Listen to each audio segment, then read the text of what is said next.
Assalamualaikum dan salam sejahtera untuk kita semua. Terima kasih kepada bunda-bunda cantik dan sobat-sobat ganteng yang telah sudi like dan subscribe karya saya yang sederhana ini. Biasanya rumah-rumah kos yang dekat kampus dihuni oleh para mahasiswa.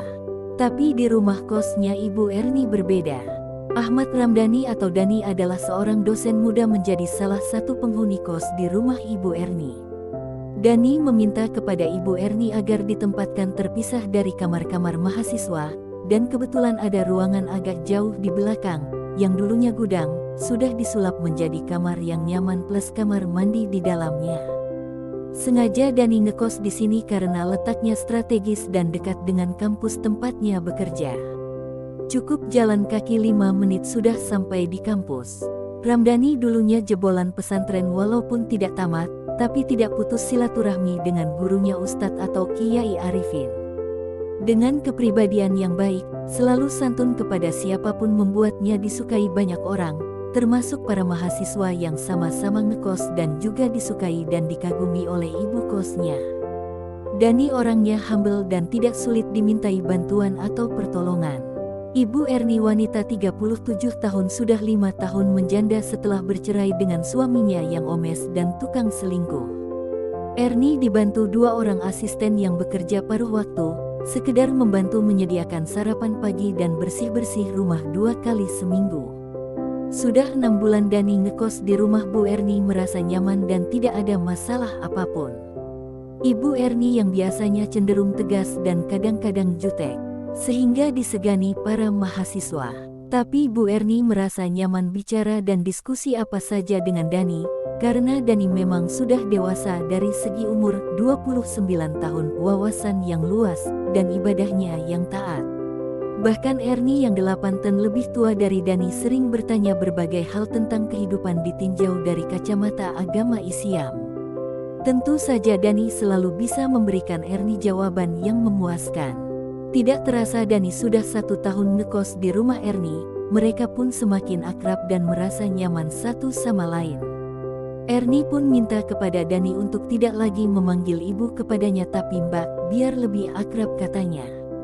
Tidak jarang Erni pun meminta bantuan kepada Dhani dalam banyak hal semisal menggantikan gas buat kompor, memperbaiki saluran listrik, pompa air dan lain-lain, bahkan mengantar Erni belanja ke swalayan.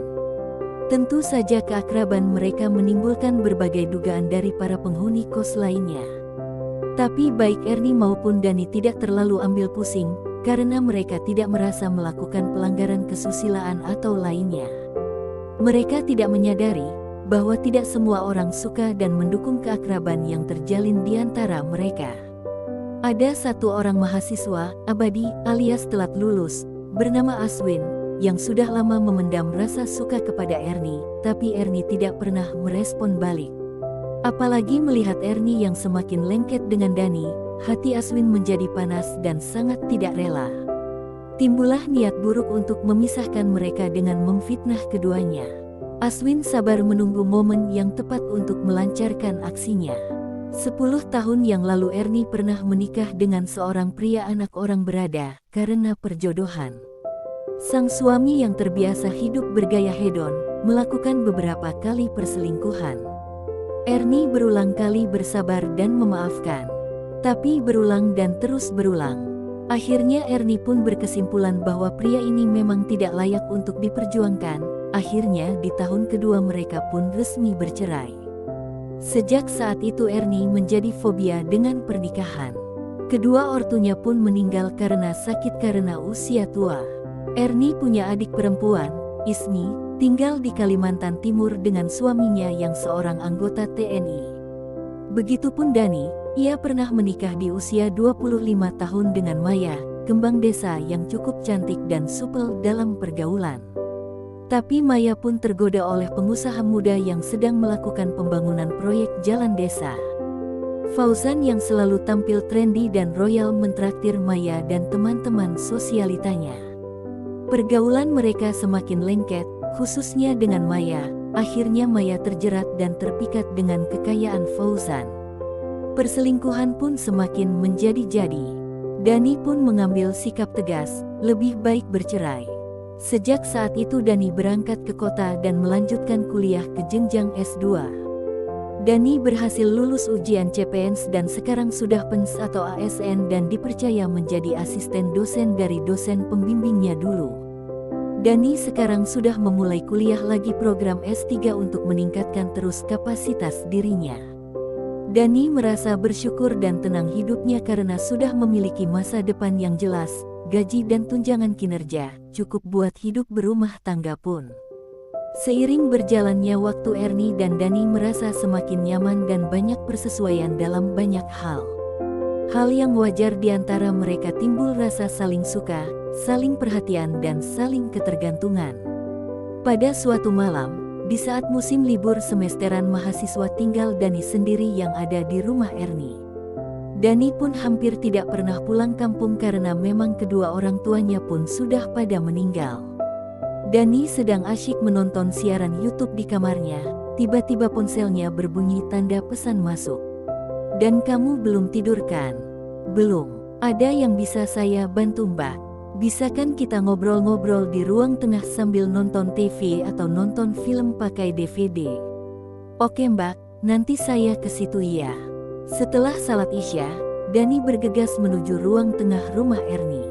Ernie meminta Dani mendekat dan setengah berbisik, Dan, tadi sore, aku pas baru pulang dari Indomarket," mergokin si Aswin keluar dari kamarnya. Padahal semua teman-temannya kan sudah pada pulang kampung. Oh, si Aswin yang naksir berat sama Mbak itu. Yang mahasiswa elektro tingkat akhir itu ya? Iya benar, dia yang rambutnya gondrong. Dani lalu berpikir, jangan-jangan dia punya niat gak baik kepada kita. Dia sangat jago dalam bidang digital dan elektronik. Terus terang aku curiga Mbak.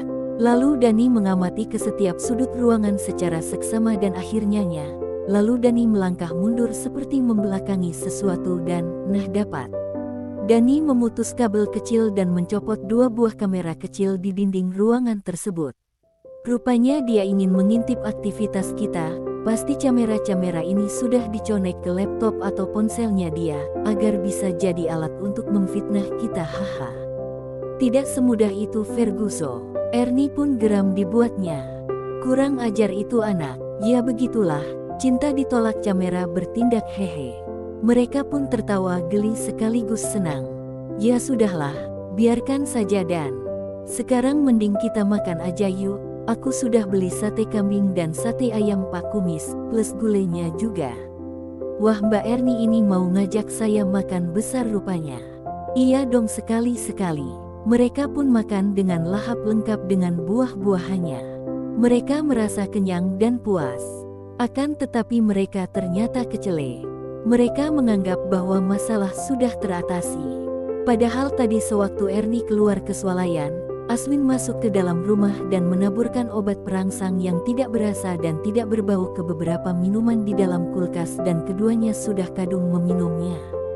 Tanpa sadar mereka pun langsung duduk berdampingan di sofa panjang menonton film romantis di layar besar dengan DVD player. Tapi Dani tetap waspada dengan mengunci ganda pintu dan menutup rapat semua gorden. Selang 15 menit, obat pun mulai bereaksi. Ernie dan Dani tiba-tiba merasa badannya terasa lebih panas dan mereka saling pandang dengan penuh hasrat birahi. Mereka ngobrol pun semakin tidak fokus. Mereka duduk semakin saling merapat dan langsung berpelukan dan berciuman dengan gairah yang berkobar dahsyat. Sudah tidak ada lagi obrolan di antara mereka. Entah bagaimana, tahu-tahu sudah tidak ada sehelai kain pun di badan mereka. Mereka pun melakukan hubungan suami istri bagaikan pengantin baru yang sedang merayakan malam pertama mereka. Sangat hot luar biasa. Rupanya Aswin membubuhkan obat perangsang dengan kadar cukup tinggi sehingga mereka melakukan tarian maju mundur cantiknya berulang-ulang. Mereka pun akhirnya terkulai dan sama-sama tertidur saling berpelukan. Jam 2 mereka terbangun kaget lalu duduk dan saling pandang. "Loh Dani, apa yang kita lakukan ini? Kok bisa?" ujar Ernie sambil menutupi tubuh polosnya dengan pakaian yang dipungutnya. Begitupun dengan Dani melakukan hal yang sama. Setelah sama-sama berpakaian, Dani berpikir keras, lalu, "Waduh Mbak Ernie, kita ini terlalu menganggap enteng si Aswin. Emangnya kenapa Dan?" "Ya iya dong, Kenapa kita berzina dengan sangat bernafsu dan tanpa takut dosa? Kenapa coba? Terpikir gak sama Mbak? Erni masih tampak bingung. Mbak Erni, kita ini sudah dikasih minum obat perangsang dengan dosis tinggi, dimasukkan ke dalam minuman-minuman yang ada di kulkas dan sudah kita minum bersama-sama tadi. Astagfirullahalazim, huk. Gimana dong kita ini dan sudah berzina dan berbuat dosa besar. Iya Mbak, kita harus bertanggung jawab, kita harus secepatnya nikah resmi, biar gak nambah-nambah dosa. Erni pun bingung, sok dan bermacam-macam pikiran berkecamuk. Hik dan gimana ya? Mbak takut azab Allah dan ya udah Mbak, nasi sudah jadi bubur. Gimana Mbak Erni, bersedia gak menikah dengan saya? Erni masih seperti orang linglung. Emangnya kamu mau gitu nikah dengan Mbak yang sudah tua ini? Sudahlah Mbak, mungkin memang seperti ini jalannya jodoh kita. Mari kita nikah secepatnya. Mulai besok kita siapkan semua kelengkapan data untuk pernikahan kita. Oke, setuju. Erni pun mengangguk. Iya, dan nikahnya di mana? Kita langsung aja nikah di Kua, membawa saksi 2 orang teman atau kerabat kita dan memakai wali hakim. Besoknya Dani dan Erni bersama-sama melengkapi semua data yang diperlukan dan langsung ke kantor Kua berkonsultasi dan meminta jadwal untuk pelaksanaan akad nikah. Hari ini, Jumat, tanggal 10 Januari jam 8.30, berlangsung akad nikah. Terima saya nikah dan kawinnya.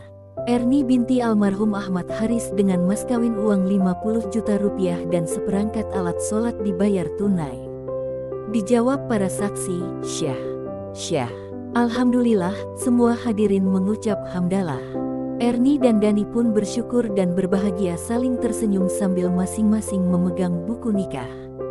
Sebelum sampai di rumah, mereka makan siang dulu di RM Padang cukup besar di seberang kampus. Mereka pun tidak terlalu merasa risih biar bertemu dengan orang-orang yang sudah mereka kenal juga. Selesai makan, mereka mengkopi beberapa eksemplar buku nikah dan tidak membuang-buang waktu. Langsung bersilaturahmi ke rumah Pak RT, melaporkan dan memberikan kapi surat nikah. Dengan demikian mereka hidup tenang dan tentram. Begitupun kepada para mahasiswa yang ngekos di rumah Erni, mereka akan menyampaikan informasi pernikahan mereka. Sekalian mengajak mereka makan siang bersama.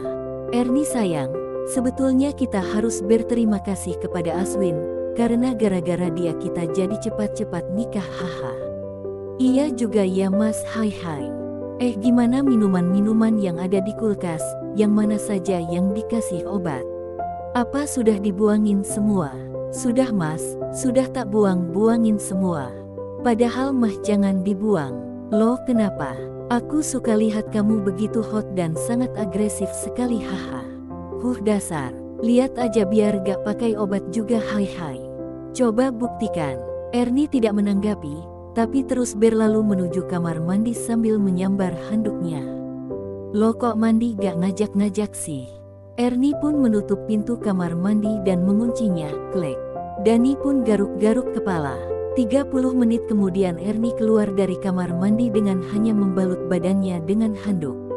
Baru saja 3 langkah berjalan langsung direngkuh Dani dan digendongnya menuju kamar dan membaringkannya di ranjang king size-nya. Erni langsung mengalungkan kedua tangannya di leher Dani. Erni selalu berusaha melayani sang suami mudanya dengan sepenuh hati dan memberikan servis yang terbaik. Di samping itu Erni sangat mendambakan ingin segera memiliki momongan. Pertarungan gulat campuran pun berlangsung seru dan panas. Berbagai jenis tarian pun mereka mainkan. Dari tarian jaipong, goyang dombret, sampai di finalnya tarian goyang ngebor dilakukan.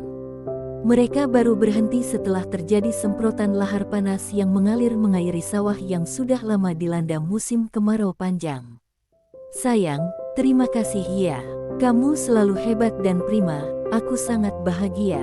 Iya sayang, semoga kita segera diberi keturunan ya. Iya, amin. Sejak menikah Erni tidak pernah membuka hijabnya lagi. Padahal Dani tidak pernah memaksanya, tapi murni dari niat Erni sendiri yang sudah sejak lama ingin menutup auratnya. 2,5 tahun kemudian, hidup Erni dan Ramdhani semakin maju dan berkembang. Mereka sudah dikaruniai Tuhan seorang bayi cantik berusia 6 bulan.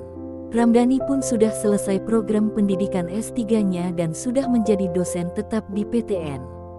Pada suatu siang, di hari Minggu, di sebuah food court mall terbesar di Bandung, duduklah Ramdhani dan istrinya Erni sambil menggendong bayi cantiknya.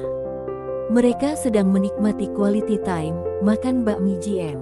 Tiba-tiba duduk di seberang meja mereka pasangan suami istri yang masih muda. Mereka tampak begitu tertarik melihat tingkah lucu bayi cantik yang sedang digendong ayahnya. Lalu Erni berbisik kepada suaminya, "Mas, coba diam-diam perhatikan, siapa bapak-bapak muda yang duduk di seberang meja kita itu?" Lalu secara tidak kentara Dani pun memperhatikan orang yang dibicarakan istrinya dan, "Astaga, Bun itu kan Aswin, orang yang sudah menjodohkan kita, hehe." Dari tadi Aswin memang sudah mengenali Ramdhani, sang dosen muda yang cemerlang karirnya. Tapi Aswin tidak begitu yakin dengan istrinya yang memakai pakaian tertutup dengan hijab syar'inya. Ketika Dani dan istri berdiri hendak keluar, tiba-tiba, "Pak Ramdhani, apa kabar?" Kamu Aswin kan?" "Alhamdulillah kami baik. Maaf ya, Pangling, abis sekarang rambutnya klimis kayak bapak-bapak, hehe." "Sekarang kamu di mana, Win?" "Saya kerja Pak di Indovision Jakarta. Kenalin Pak, ini istri saya Erna."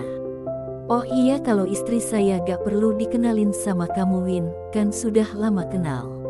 "Istri kita kok namanya mirip ya, cuma beda huruf ujungnya aja I dan A, hehe."